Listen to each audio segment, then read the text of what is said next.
Welcome back. इस हफ्ते हुकूमत पाकिस्तान ने 120 अरब रुपए के जो खुसूसी पैकेज है उसका ऐलान किया। प्राइम मिनिस्टर ने खुद तकरीर करके इसकी डिटेल्स बताएं। इस पैकेज के मुताबिक जो वजीर आज़म का महंगाई से रिलीफ के लिए 2 करोड़ खानदानों के लिए ये खुसूसी पैकेज है। घी, आटा, दालों पर 30% सब्सिडी है जो कि 6 माह तक दी जाएगी।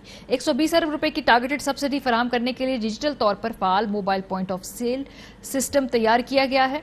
मुस्तहिकीन नामजद करियाना स्टोर या यूटिलिटी स्टोर से घी, खुदनी तेल, दाल और आटा खरीद सकेंगे।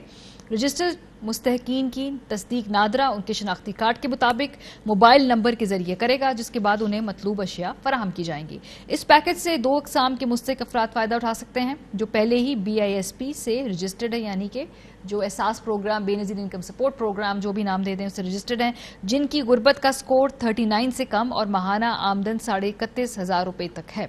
वज़ीर आज़म इमरान खान के मुताबिक ये पहला बड़ा फलाही प्रोग्राम है और इसमें कहा गया है कि 3 साल में एहसास टीम ने पूरे पाकिस्तान का डेटा मुरतब किया है। डेटा के बगैर सब्सिडी देना आसान काम नहीं था। इसके अलावा कामयाब पाकिस्तान प्रोग्राम के लिए 1400 अरब रुपये, 40 लाख मुस्तहिक खानदानों के लिए जो तामीर के लिए बिलासूद कर्जे हैं उनकी बात की गई है। हुनरमंद बनाया जाएगा लोगों को, स्कॉलरशिप प्रोग्राम की बात की गई है। सेहत इंसाफ कार्ड का इजरा जो है उस हवाले से बात की गई है कि ये दिया जाएगा। सो ये सब बातें 120 अरब रुपए की जो सब्सिडी टारगेट है, बातों हैं, ये गुफ्तगू तो अच्छी है, लेकिन इसके ये कितना सस्टेनेबल है, इसके कितने ज़्यादा जो है असरात वैसे मईशत पे होंगे, इस पर हम बात करेंगे। इशफाक हसन खान साहब हमारे साथ मौजूद, लेकिन पहले आपको बताएं कि प्राइम मिनिस्टर खान साहब ने कहा क्या।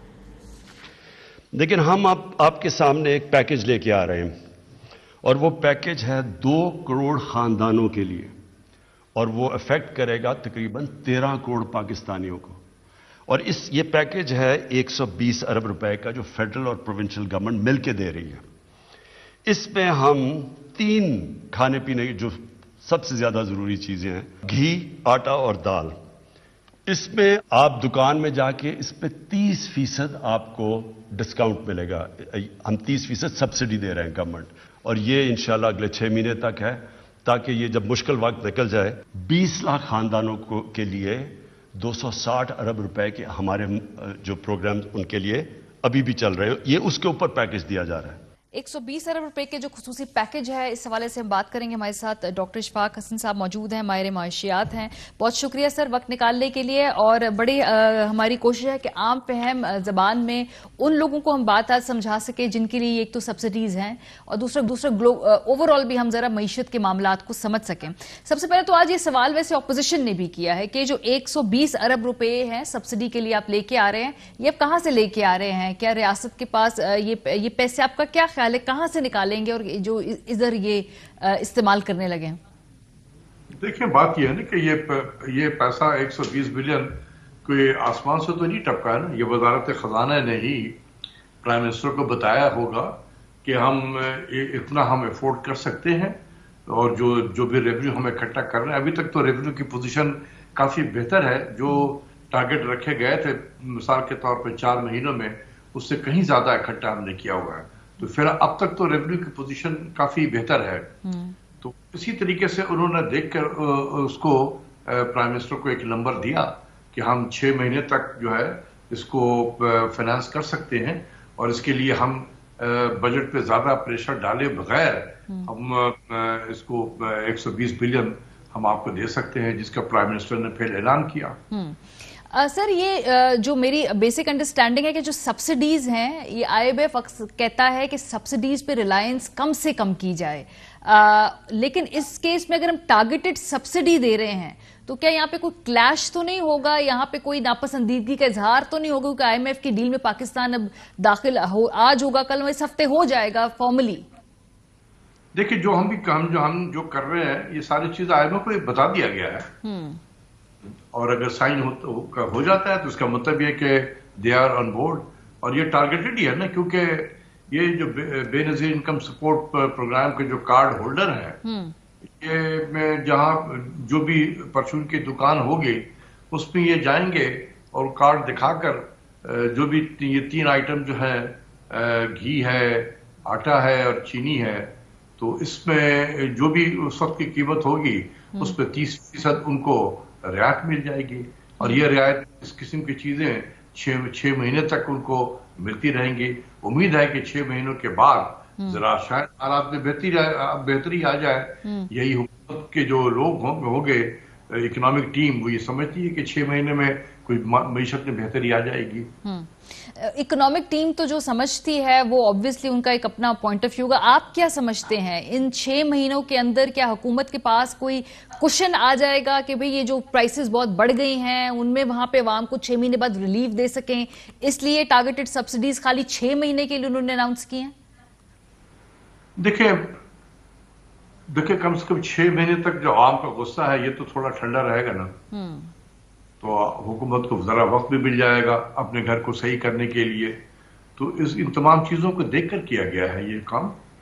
اور ایک یہ بھی ہے، آپ دیکھیں کہ یہ پیٹرول کی قیمت تو پرائم منسٹر نے آپ نے دیکھا ہوگا کہ پہلے بتا دیا تھا کہ یہ بڑھے گی، اور اس کی وجہ یہ تھی کہ ہم بجٹ بنا رہے تھے، جو بجٹ پیش کیا تھا شوکت ترین صاحب نے پارلیمنٹ میں، تو پیٹرولیم ڈیولپمنٹ لیوی کے مد میں جو حکومت کی آمدنی کا انہوں نے ٹارگٹ رکھا تھا وہ 600 ارب کا رکھا تھا۔ تو اب IMF والے نے کہا کہ بھئی یہ اپنے تمام بجٹ کے ٹارگٹ کو میٹ کرنے کے لیے یہ 600 جو بلین کا آپ نے رکھا ہے تو اس کو پھر اسی حساب سے حاصل کریں، اور اس کو حاصل کرنے کے لیے آپ کو سپریم کورٹ نے 30 روپیہ فی لیٹر تک آپ کو پیٹرولیم ڈیولپمنٹ لیوی لگانے کی اجازت دی ہے۔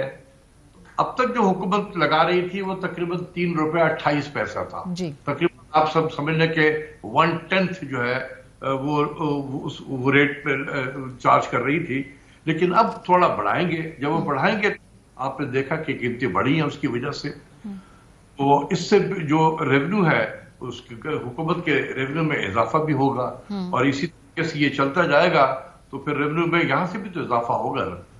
تو یہ اسی تمام چیزوں کو کیلکولیشن کے بعد ہی وہ اس نتیجے پہ پہنچے ہیں وزارت خزانہ کہ ہم 120 بلین ہم اس مد میں آپ کو دے سکتے ہیں وزیر اعظم صاحب۔ وہی پرائم منسٹر نے اس کا اعلان کیا۔ ابھی جو 6 ماہ ہے جس دوران یہ پورا پیکج بھی ہے، یہ سبسڈی بھی ہے، اور obviously ہم ساتھ ساتھ دیکھ رہے ہیں کہ بجلی کی پرائسز اوپر جا رہی ہیں، پیٹرول کی بھی عالمی پرائسز اوپر جا رہی ہیں، ہینس ہم پہ بھی وہ شفٹ ہو رہا ہے سارا برڈن۔ گیس کی پرائسز ابھی حکومت کہہ رہی ہے شاید بڑھائیں شاید نہ بڑھائیں، لیکن ایکسپرٹ سمجھ رہے ہیں کہ یقیناً گیس کی پرائسز بھی بڑھیں گی۔ آپ کو ان 6 مہینے میں کیا فی الحال امیڈیٹلی ہوتا دکھائی دے رہا ہے؟ کیا ریئلسٹک آپ کی کیا ہے اس پر کیلکولیشن کہ ابھی یہ مزید اور قیمتیں بڑھیں گی، مزید بوجھ آئے گا؟ فی الحال جو بھی ملک IMF کے پروگرام میں ہوتا ہے نا، آپ کو فائنینشل آزادی جو ہے اس کو کھو دیتے ہیں۔ تو یہ معاشی پالیسی یہ اسلام آباد میں یا کراچی کے سینٹرل بینک میں نہیں بنتا ہے، یہ واشنگٹن میں بنتا ہے۔ ہمیں وہاں سے دے دیا جاتا ہے کہ یہ کرنا ہے آپ نے، ہم صرف اس کو امپلیمنٹ کرتے ہیں اور ایک کمپلائنس رپورٹ ہر کوارٹر میں دے دیتے ہیں۔ تو یہ ہے، ابھی 1 سال ابھی IMF کا پروگرام کا باقی ہے، آگے چل کے اور بھی پتہ نہیں کیا کیا اگر ان کی کوئی کنڈیشنز ایسی ہیں۔ دیکھیں جب ہم نے ایک پروگرام کو سائن کیا تھا آج سے 2 سال پہلے، تو ہمیں تو پتا تھا نا کہ ہم کس چیز پہ سائن کر رہے ہیں۔ تو جب آپ سائن کر دیتے ہیں تو ایک لفظ جو اس میں لکھا ہوا ہوتا ہے وہ نعوذ باللہ قرآن کی حیثیت رکھتا ہے IMF کے حساب کتاب میں۔ تو اس کو کہیں گے جی دیکھیں یہ بھی آپ نے اگریمنٹ میں سائن کیا تھا، آپ یہ کام کریں۔ تو اگر اس میں اب بہت ساری چیزیں ہو سکتی ہیں کہ اور بھی ہوں گی، تو ابھی 1 سال پڑا ہوا ہے، جب یہ سلسلہ ختم ہوگا تو اب اگلے ریویو تک کے لیے بھی کوئی ٹارگٹ ہوں گے کہ اب آپ نے یہ کرنا ہے، یہ کرنا ہے، یہ کرنا ہے، تو پھر اس کی مانیٹرنگ ہوگی۔ اس میں اگر کمی بیشی رہ گئی تو پھر وہ کہیں گے کہ آپ یہ اور مزید اقدامات کریں۔ تو یہ تو سلسلہ چلتا جائے گا، اور یہی بات ہے IMF کے پروگرام کی کہ جو دنیا کے وہ ممالک جو IMF کے پروگرام میں گئے ہیں وہ ہمیشہ زخم و سچور ہوتے ہیں۔ یوکرین لے لیں، ارجنٹینا کو لے لیں، چلی کو لے لیں، ایجپٹ کو لے لیں، پاکستان کو لے لیں۔ डॉक्टर साहब, what is the way out of it इस वक्त, जो अगर आप जो आप हमें एक्सप्लेन कर रहे हैं और जिस वक्त हालात भी हैं, आसान नहीं है लोगों को ये बताना जी कि ये हमारी मजबूरियां हैं, इस वजह से हमने ये डील साइन की है, इसकी वजह से हमें ये कुछ करना है। एक आदमी के लिए रोजाना उसका खर्चा चलाना is a pretty big problem, harsh reality है। सो वे फॉरवर्ड क्या है फिलहाल, अगर हम अगले 6 से 8 माह के बारे में बात करें? इधर ही खड़े रहेंगे हम, यही सिचुएशन है, स्टक इन रट सिचुएशन? देखिए ना, ये वाला जो IMF का प्रोग्राम है ये सितंबर 2022 तक है, ये सितंबर 2022 तक है। तो सितंबर 2022 में जब हम IMF के प्रोग्राम में हैं, तो जो भी इसमें हमने एग्रीमेंट में साइन किया था जब ये प्रोग्राम शुरू हो रहा था, तो वो हमें करना पड़ेगा। अब आप ये दुआ करें और आप मीडिया के जरिए से आप अवाम को ये उजागर करें उनके कि वो हुकूमत से फिर प्रेशर डाले कि नो मोर IMF प्रोग्राम, नो मोर IMF प्रोग्राम। तो जब अवाम का प्रेशर बिल्डअप होगा ना, जब ये हमारे ये प्राइम मिनिस्टर साहब जब जा रहे थे, तो I was the only one telling prime minister कि जी आप खुदा के वास्ते ना जाएं, आपको बहुत नुकसान होगा। मैं अपने तजुर्बे से आपको कह रहा हूं। लेकिन जो प्राइम मिनिस्टर को घेर कर ले जाने वाले लोगों की तादाद बहुत ज्यादा थी। तो अब मैं अकेला था। अब आप मीडिया का काम यह है कि अवाम को बताएं कि देखो IMF के प्रोग्राम में रहते हुए क्या क्या मुसीबतें हुई हैं। तो और हम अब नहीं चाहते हैं कि हुकूमत जो है दोबारा IMF के प्रोग्राम में जाए। तो अवाम की तरफ से अगर प्रेशर बिल्डअप होगा और इस पे मीडिया का बड़ा अहम किरदार होगा, तो फिर आगे दूसरी वाली हुकूमत जो है, क्योंकि उसके बाद ये इलेक्शन में जाएंगी ये हुकूमत। जी, ये मैं सवाल अगला पूछना चाहती थी डॉक्टर साहब, क्योंकि इलेक्शन के पास ये अफोर्ड नहीं कर सकते इतनी ज्यादा जो है ना हाइप्ड अप प्राइसेस। बहुत दफा माजी में हुआ है, हुकूमतों ने जैसे पीपल्स पार्टी के दौर में देखा, तनख्वाह नहीं बढ़ाने थे कुछ जगहों पे तनख्वाहें, उन्होंने बढ़ाई वो तनख्वाहें, और कुछ ममालिक हम में से IMF प्रोग्राम से फिर निकले भी बीच में, क्योंकि उनकी सियासी मजबूरियां उस पर गालिब आ गईं। आपको लगता है कि ऐसा होगा या इस वक्त करना अफोर्ड कर सकती है ये हुकूमत? मैं यही तो कह रहा हूं, आप लोग आवाम को के शऊर को उजागर करें, मीडिया पे ज्यादा बातें इस पे करें कि जी नो मोर IMF प्रोग्राम। तो जब ये हुकूमत 2022 में जब ये खत्म होगा, तो 23वें IMF प्रोग्राम के लिए 10 मरतबा सोचेंगे, क्योंकि अवाम का प्रेशर बिल्डअप हो चुका होगा। और उन्होंने इलेक्शन में भी जाना है 2023 में। सही। तो कुछ तो फाइट हमें मिल जाएगी ना उस